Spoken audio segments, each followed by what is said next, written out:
The Couple at Number 9, Claire Douglas. Chapter 1, Saffy, April 2018.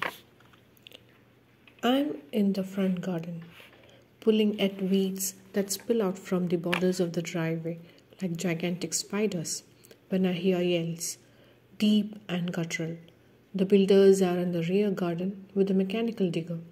All morning, as I was pruning the rose bush under the living room window, I could hear the thrum of it on the breeze, like a nagging headache. But now it's stopped. It's enough to make my heart pound, and Snowy, Grand's little Westie, who's lying beside me, prick up his ears. I turn towards the cottage, a film of sweat breaking out between my shoulder blades. Has something happened? I imagine. Severe joints and gushing blood. It outs with the blue skies and the dazzling sunshine, and my stomach heaves. I've never had a strong gut at the best of times, but being 14 weeks pregnant, I'm still experiencing morning sickness. Well, morning, noon, and night sickness.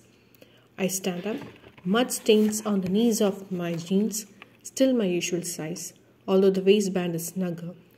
I deliberate chewing the inside of my cheek, inwardly berating myself for being so indecisive.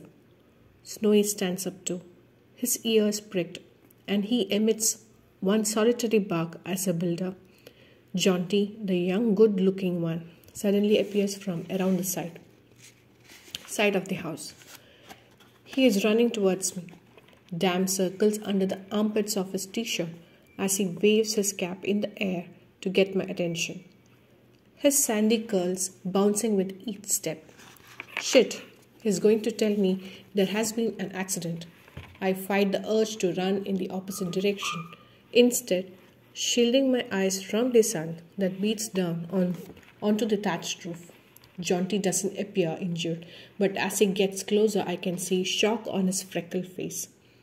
Is someone hurt? I call, trying to keep the panic out of my voice. Oh God, I'm going to have to ring for an ambulance.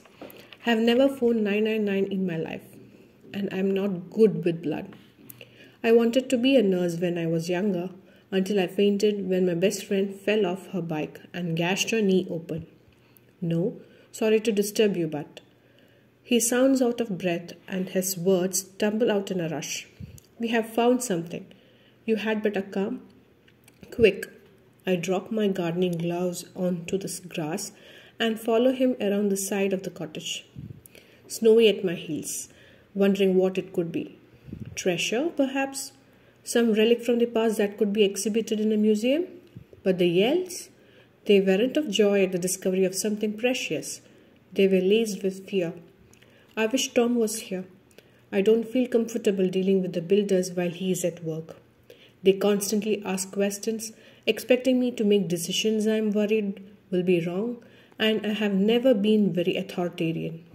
At 24, Tom and I are only 3 years out of university.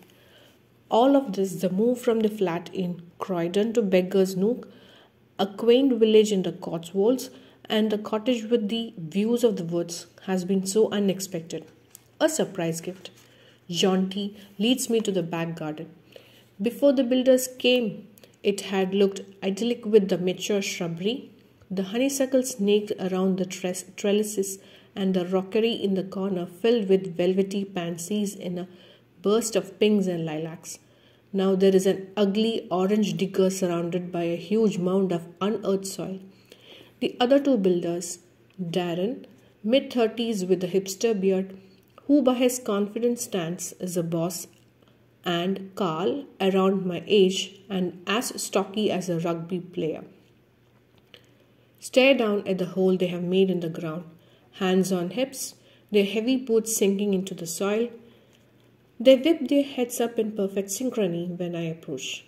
They are wearing matching shocked expression, but Carl's eyes are flashing with something akin to excitement. I follow his gaze and notice a glint of ivory among the soil, protruding like broken china. Instinctively, I reach down and grab hold of Snowy's collar to prevent him from darting into the hole. While we were digging, we found something. says Darren, folding his arms across his dirt-streaked t-shirt. What is it? Snowy strains against my hand and I tighten my grip. Remains. Darren's expression is grim. Like an animal? I ask. Darren and the others exchange a look. Carl steps forwards, confidently almost gleefully, kicking up dust from the ground as he does so. It looks like a hand. I step back in horror. So you're saying they are human?